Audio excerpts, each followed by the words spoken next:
At just 20, he inherited a kingdom. In a single decade, he would take half the known world. And in the end, history asked only one question. Was he the greatest general who ever lived? In the ancient world, where kingdoms rose and fell like shadows drifting across sand, there emerged a force so relentless that history struggled to contain his name. A prodigy shaped by philosophy, trained in war, and driven by a vision no one of his age dared to dream. Before the world knew him, he already believed he was destined for more than a crown. He was destined for a legacy that would echo across millennia. He was raised on stories of heroes, conquerors, and men who bent fate to their will. But unlike others who merely admired greatness, he prepared to surpass it. While princes of other nations learned luxury, he learned discipline. While they carried pride, he carried purpose. The fire within him was not born of arrogance, but of certainty, the certainty that the world could be wider, bigger, and waiting for someone bold enough to claim it. When the hour came to lead, he stepped forward not as a boy inheriting power, but as a commander ready to transform it. Surrounded by rivals, threatened by rebellion, and doubted by the world, he did not hesitate. His response was decisive. Unify the kingdom, command loyalty, and let the world witness what determination fused with brilliance could achieve. His battles did not become legendary by chance. He studied terrain as if it were language, armies as if they were puzzles, and enemies as if they were future lessons. When his forces marched, it was not simply an army moving. It was destiny advancing, lightning-fast strikes, impossible maneuvers, and a courage that defied logic turned him into a figure whose victories bordered on myth. From the mountains of Macedonia to the gates of Persia, cities fell, empires shattered, and rulers trembled at the whisper of his approach. Yet what set him apart was not just the speed of his conquests, but the scale of his vision. He sought not destruction, but unity.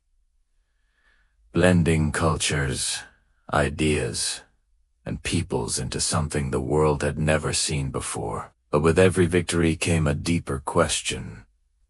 Was he forging an empire, or becoming a legend too bright to survive its own brilliance? His name spread faster than his armies, carried by awe, fear, and the growing realization that the world was witnessing something it might never see again. This is not merely the tale of a young king who conquered half the known world. It is the story of a mind that challenged limits, a will that defied impossibility, and a legacy that forces us to ask, was he truly the greatest general in history? He was born into a world where legends were not simply remembered, they were expected to be followed. In the rugged north, where mountains carved the sky and warriors shaped their destiny by hand, greatness was not a distant dream. It was a demand, and from the moment he opened his eyes, the weight of that expectation pressed upon him like an invisible crown. But even in childhood,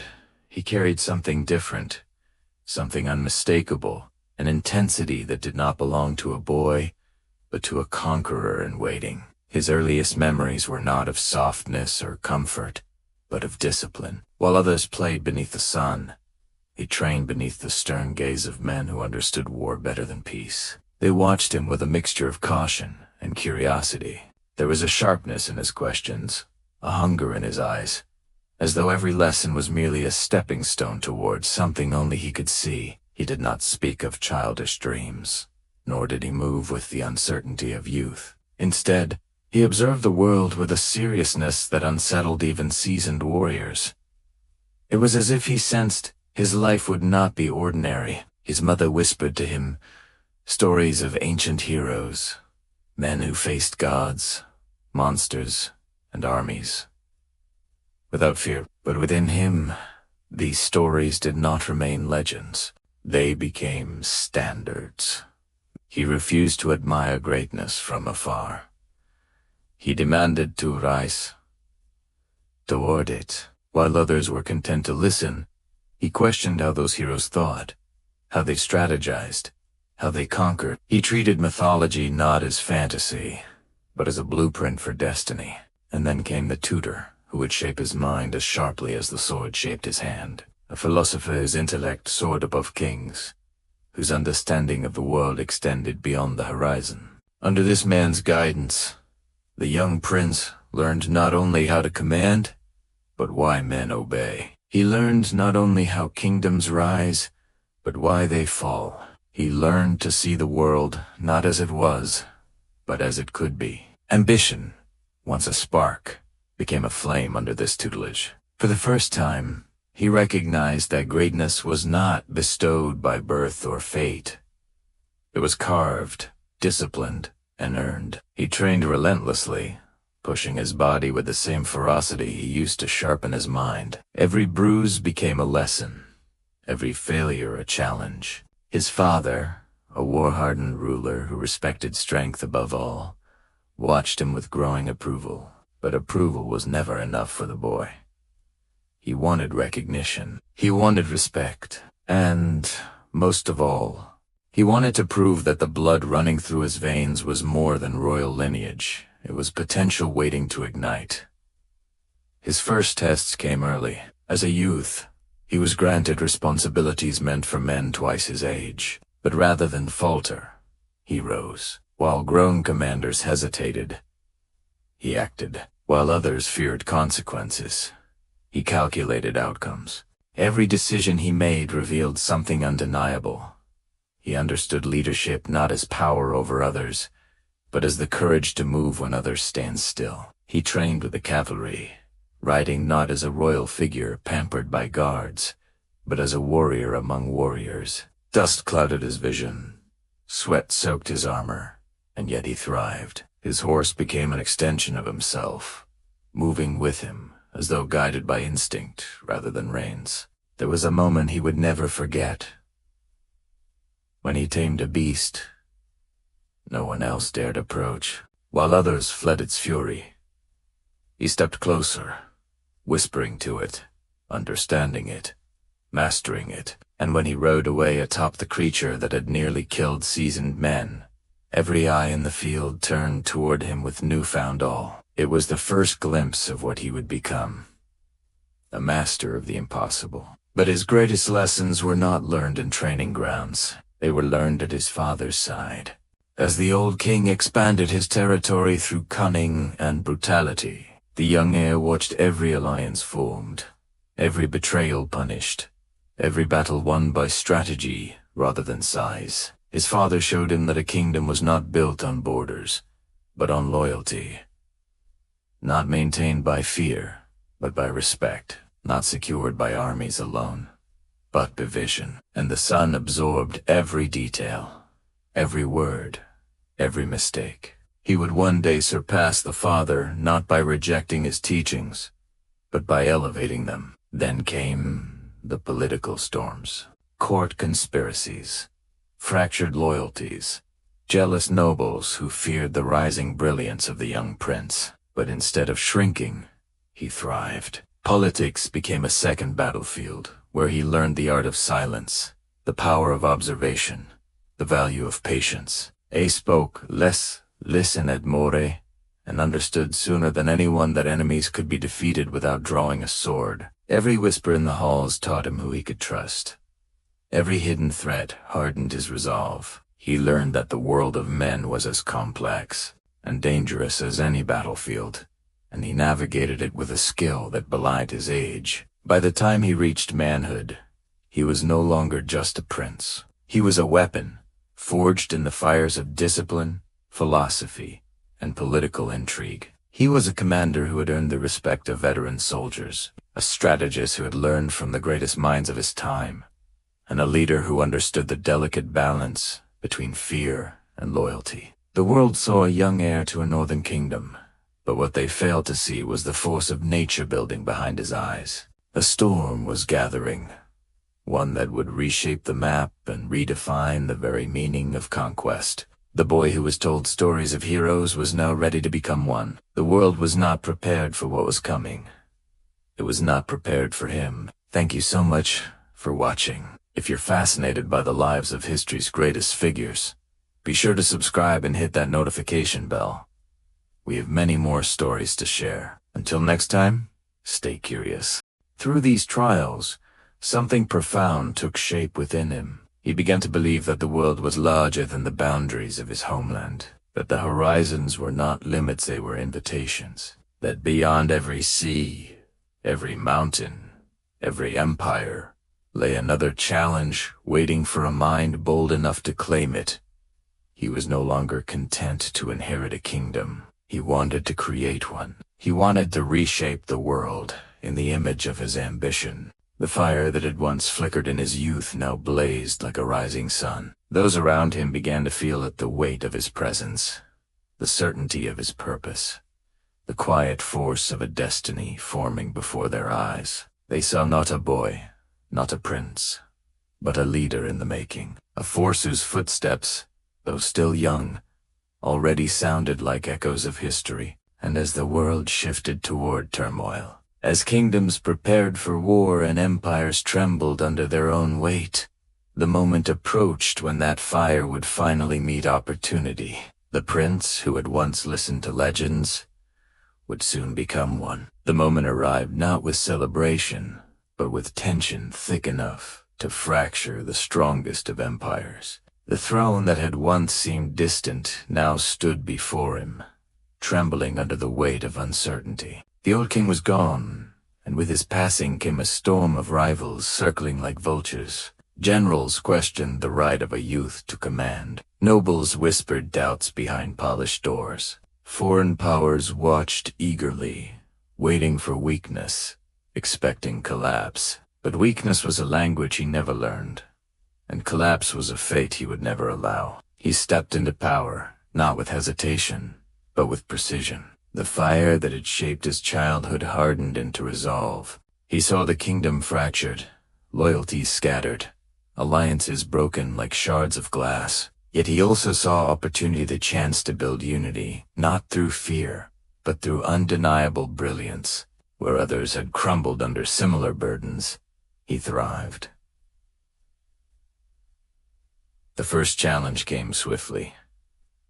Rebellion. Instead of retreating behind walls of advisors, he marched. Instead of negotiating from a place of insecurity, he acted from a place of certainty. Those who opposed him expected uncertainty from a new ruler. Instead, they witnessed lightning. On the battlefield, he revealed the second half of his Netrunat, just the disciplined prince forged by philosophy and war, but the commander destined for legend. He moved with a sense of clarity that made even veterans pause. He studied the land, absorbed the terrain, used every ridge, every river, every shadow to his advantage. To his troops, it felt as though he could see the battle before it happened. To his enemies, it felt as though fate itself favored him. Each maneuver was swift, each strike deliberate. Within hours, rebellion transformed into loyalty. Doubt transformed into devotion. These early victories formed the foundation of something far greater. Evolution of his leadership. He no longer followed the examples of past kings.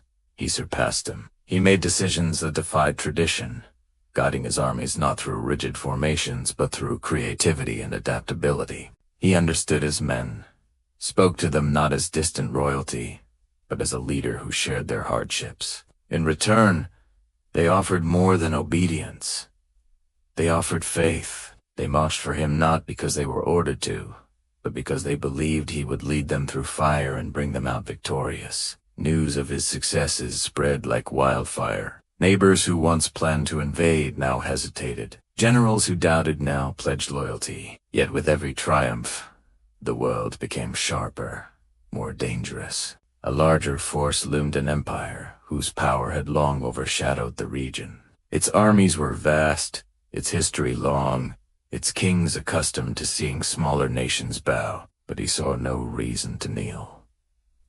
To him, the might of empire was simply another puzzle waiting to be solved. The first clash with this rising enemy would define him. He understood that brute strength alone could not break an empire. Strategy would. He studied every detail, the enemy's formations, their traditions, their weaknesses concealed beneath layers of pride, and when the two forces met, his plan unfolded with terrifying elegance. He used speed where they expected caution, precision where they relied on size. His infantry held firm, his cavalry swept the field like a storm, and his presence at the front ignited a fire in his troops that no empire could extinguish. When the dust settled, the world realized something extraordinary. The young commander had not merely defended his kingdom. He had defeated a power, thought unstoppable. And with that single victory, the balance of the ancient world shifted. Kingdoms once confident in their invincibility began to tremble. Generals studied his tactics with both admiration and fear. He became the subject of tales whispered across borders, stories of a leader who combined intelligence, courage, and instincts. So sharp they seemed otherworldly, but he did not stop to celebrate. He saw victories not as endings, but as new beginnings. Every triumph opened another door. Every obstacle offered another chance to test his limits. He transformed his army into a force unlike anything the world had seen, fast, disciplined, loyal, and capable of adapting to any land, any enemy, any impossible circumstance. He led them through scorching deserts, across freezing mountains, into lands whose languages they could not understand, yet whose rulers would soon come to fear his name. What set him apart was not merely the battles won, but the battles he chose to fight. He moved like a storm, with intention striking where it mattered, challenging rulers who believed themselves untouchable, pushing forward when caution would have told others to halt.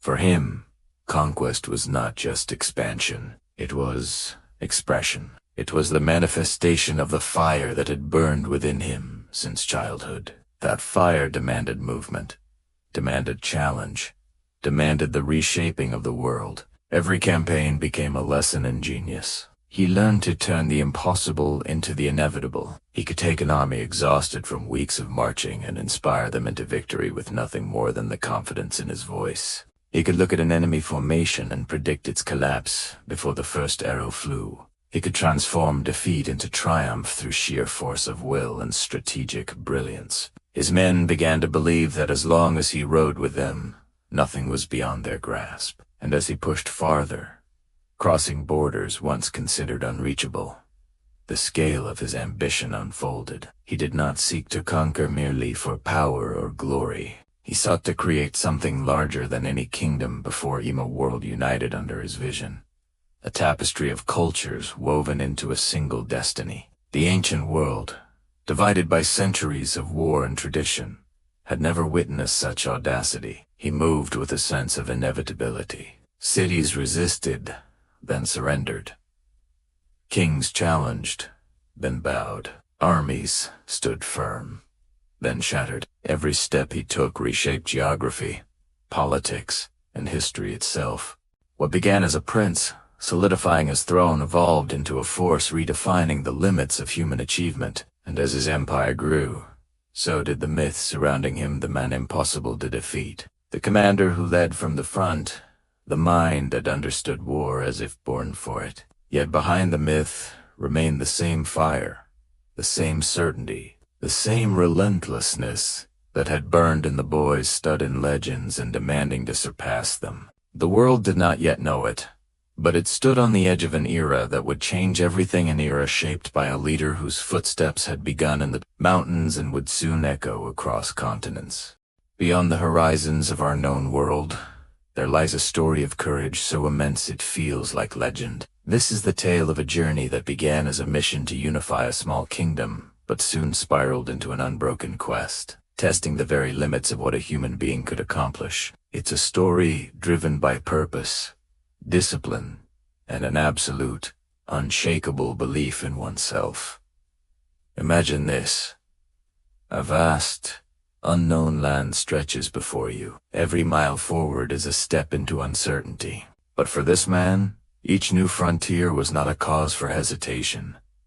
It was an invitation. He believed that destiny doesn't choose you. You choose Italiano. Across treacherous deserts, where the sun burned hotter than forged iron, he pressed on. The sands blistered the feet of his soldiers, yet their morale never broke. Why? Because they followed a leader who refused to retreat, even when nature itself seemed to rise against them. Food supplies dwindled. The heat was merciless, but the march continued. Then came the rivers wide, violent, and churning with currents strong enough to swallow entire armies. But these were not seen as obstacles. They were opportunities to prove mastery over the impossible. As they moved, they encountered new cultures, unfamiliar languages, and strange customs. Yet, none of it slowed their advance. It was as if the world itself paused wherever he arrived, recognizing that something extraordinary stood before it. Cities that had never known foreign footsteps watched the dust from his approaching army, their leaders debating a terrible choice. Was resistance, bravery, or was it reckless self-destruction? Many surrendered without a fight. Others dared to test their fate and found themselves outmaneuvered with a precision that bordered on supernatural. His strategies were not just brilliant, they were revolutionary. But the greatest trials weren't fought on battlefields. They were born in the shadows of his own colossal ambition. Triumph brought him loyalty, but it also bred envy, fear, and fractures within his own ranks. Generals who once rode proudly by his side began to whisper doubts. Had this campaign crossed the line from genius into madness? The distance from home grew so vast it felt like the world they left behind belonged to another lifetime. But one look into their leader's eyes, and they saw the same unshakable fire. It was a beacon that convinced them the journey mattered more than the destination. With every victory, his name was carved deeper into history. With every step forward, the stakes grew higher. The enemies he faced became larger, more unpredictable, shaped by lands untouched by his earlier battles. Here, armies were different, vast, armored in unfamiliar ways, led by rulers who saw his forces as a mere arrogant intrusion. Still, he advanced, not with the recklessness of a conqueror blinded by ambition, but with the strategic clarity of a chess master who sees patterns where others only see chaos. The clash finally came. Beneath skies heavy with dust and tension, two worlds collided in a thunderstorm of steel and shouts. He was heavily outnumbered, but he arranged his lines with an artistry that turned the battlefield itself into an ally. His movements unfolded like a masterpiece of timing. Flanks bent without breaking, cavalry swept in like a storm, and the center tightened and expanded with perfect calculation. What looked like a desperate gamble to outsiders was, in fact, a carefully laid design. And when the moment was right, he struck with such speed and precision that the opposing commanders realized their mistake far too late. They weren't just fighting an army, they were up against a mind that saw 10 moves ahead. When the dust settled, the earth itself seemed to bear witness to a monumental shift in the balance of power. He was no longer just the ruler of a small kingdom at the edge of the world. He was becoming a titan, his influence stretching across continents. And yet, even after such monumental victories, he refused to be satisfied. There was always another horizon, another challenge, another opportunity to push farther than anyone had ever dared. His men respected him, feared him, and relied on him completely. He was the anchor that held their world together and the storm that propelled them into the unknown. But the further he journeyed, the heavier the weight on his shoulders became. Success has its own kind of loneliness, a quiet shadow that follows even in the brightest glow of triumph. His nights grew longer, and the decisions he had to make grew harder. Every new territory brought new complications. Administration, alliances, betrayals, and rebellions simmering just beneath a forced peace. The empire expanding around him became a beast with an endless appetite, demanding constant attention, constant strength. And although he bore it all without visible strain, those closest to him knew the cost. It was a burden that gnawed at him in ways no battle ever could. Still, he pressed onward, reaching lands so distant they seemed pulled from myths. Mountains rose before them like giants, their peaks coated in ice that cut like glass. Crossing them tested not just the soldiers, but the very limits of human endurance. Frost turned their breath into shards of white. Winds howled like angry spirits trying to drive them back. But he continued climbing, each step defying the laws of nature, as if to prove once again that the impossible is simply a challenge waiting to be conquered. At the summit, he gazed across a world that stretched endlessly in all directions. In that moment, he stood not as a king or a conqueror, but as a seeker, one who refused to accept boundaries drawn by fear or tradition. And though the journey ahead remained uncertain, one truth had become undeniable.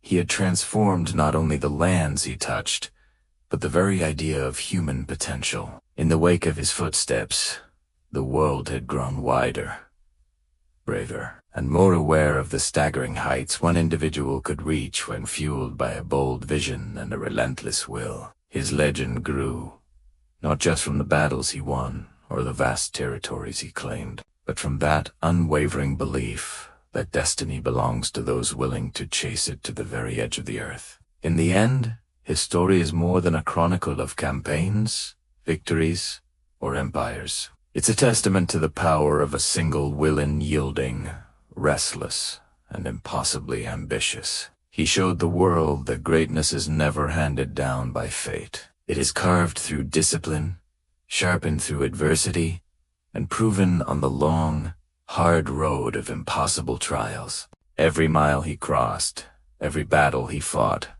every vision he pursued beyond the horizon revealed a truth that history rarely witnesses. That when a person commits fully to their purpose, the world itself will bend to make room. But even legends are mortal. The empire he forged, the path he cut across continents, the storm he unleashed upon distant civilizations, all of these were just reflections of the fire that burned within him. And though time would eventually claim the man, it could never extinguish the magnitude of his impact. His name would travel far beyond the borders he conquered, echoing through centuries as the symbol of unmatched courage, relentless ambition, and a mind that refused to accept limitations. As we look back on the vast sweep of his journey, we don't just study the rise of a ruler. We witness the rise of possibility itself. It is a powerful reminder that those who dare to push past the boundaries of comfort and certainty can alter the shape of the world. And long after the dust of his footsteps has settled, one truth remains. Greatness isn't measured by how long you rule, but by how boldly you reshape the future.